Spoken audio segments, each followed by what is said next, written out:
Sveiki prisijungę prie šios dienos temos nagrinėjimo. Šiandien gilinamės į, gana sudėtingą, bet labai svarbę sritį – internetinės reklamos biudžeto planavimą.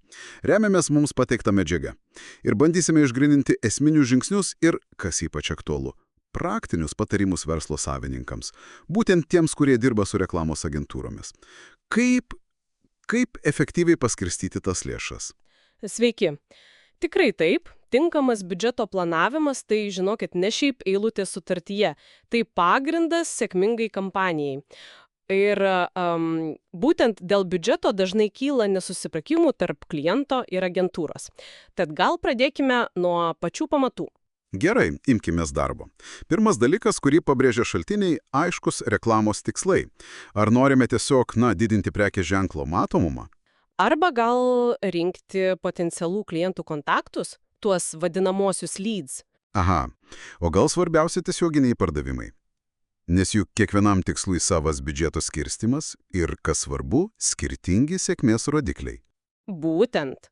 Pavyzdžiui, žinomumui galbūt pakaks stebėti parodymus, bet pardavimams būtina matuoti konversijų kainą. Ir čia verslui svarbu labai aiškiai, iškomunikuoti savo lūkesčius agentūrai. Ko tiksliai yra siekiama? Tikrai taip. O jau agentūra turėtų padėti tuos tikslus susijęti su realybė rinkoje. Medžiagoje teisingai pastebėta, skirtingose nišose, pavyzdžiui, teisinių ar medicinos paslaugų, konkurencija, milžiniška. Ir tada paspaudimo kaina, tas CPC, gali būti labai aukšta, taip? Labai. Įrankiai kaip Google Ads, raktinių žodžių planuoklis padeda susidaryti vaizdą, bet svarbu ne tik pati kaina. Ką turite omeny? Vertingas patarimas verslui būtų pasiteirauti agentūros. Kaip jūs nustatėte būtent tokią siūlomą paspaudimo kainą ir biudžetą mūsų sektoriui? Kokią analizę atlikote? Tai padeda suprasti logiką. Supratau.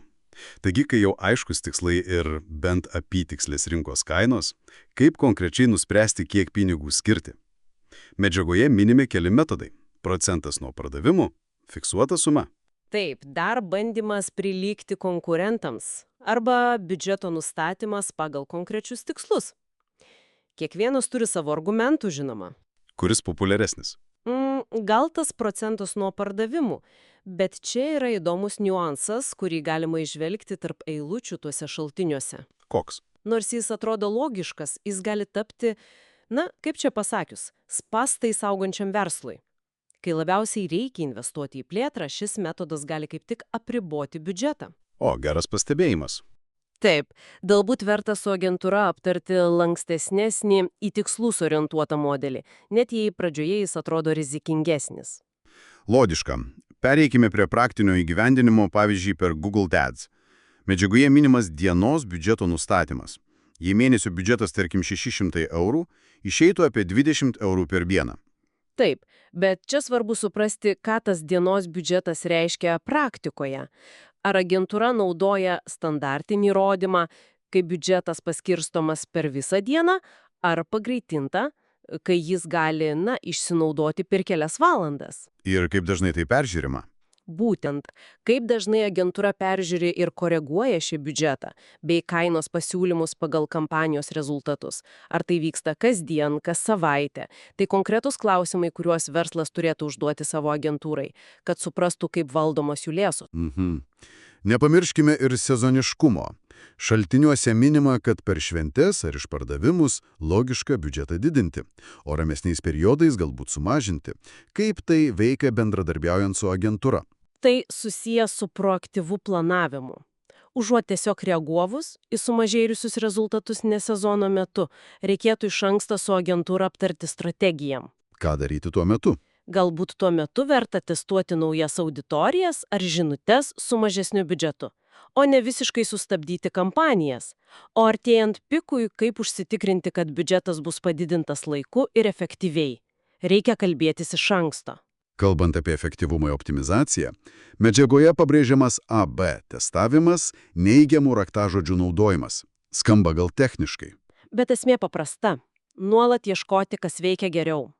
Ir nešvaistyti pinigų nereikšmingiams paspaudimams. Ir čia vėl grįžtam prie klausimų agentūrai. Tikrai taip.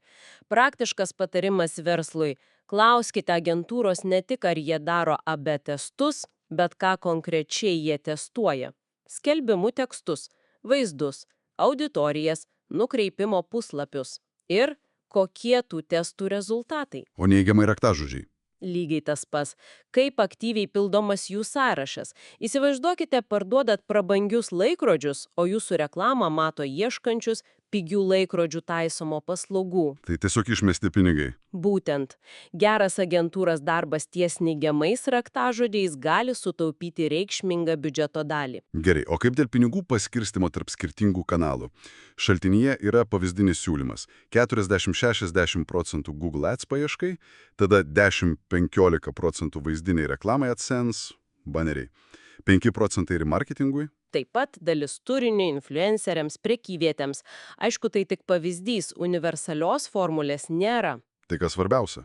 Svarbiausia suprasti, kodėl agentūra siūlo būtent tokį paskirstimą jūsų konkrečiam verslui ir tikslams. Gal jūsų auditorija aktyvesnė socialiniuose tinkluose nei paieškoje. Ar remarketingas duoda itin gerą grąžą. Vat diskusija apie kanalų pasirinkimo logiką yra būtina. Ir galiausiai visa esmė investicijų grąža – ROI. Kaip suprasti, ar išleisti pinigai atneša naudos? Matavimas yra raktas. Google Analytics, Google Ads ataskaitos leidžia tai daryti. Bet svarbu neapsiriboti vien paspaudimu ar parodymų skaičiu. Reikia eiti giliau. Ką konkrečiai žiūrėti? Kiek buvo konversijų, pardavimų, užklausų, kokia jų verte, koks galutinis ROI. Reikia reikalauti iš agentūros aiškių atskaitų, kurios parodytų realią verslo naudą, o ne tik tarpinius rodiklus. Geros agentūros beje pačios tai akcentuos. Taigi, apibendrinant šią medžiagą, efektyvus reklamos biudžeto planavimas nėra tiesiog skaičius eilutėje. Tai nuolatinis gyvas procesas. Ir žinoma, nuolatinio rezultatų matavimo, testavimo ir korekcijų. Ir pabaigai mintis pamąstymui, kurį kyla iš šios analizės, ar mes, matuodami rezultatus, tikrai pakankamai įvertiname skirtingų kanalų sinergiją. Dažnai konversija priskiriama paskutiniam paspaudimui, bet galbūt kelias link jos buvo ilgesnis. Kaip tai? Na, žmogus pamatė reklamą socialiniuose tinkluose, vėliau ieškojo Google, galiausiai paspaudė remarketingo skelbimą.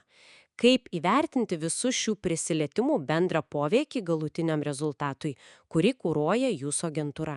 Tai jau sudėtingesnis klausimas, bet labai svarbus, jei norim išties optimizuoti visą skaitmeninę rinkodarę.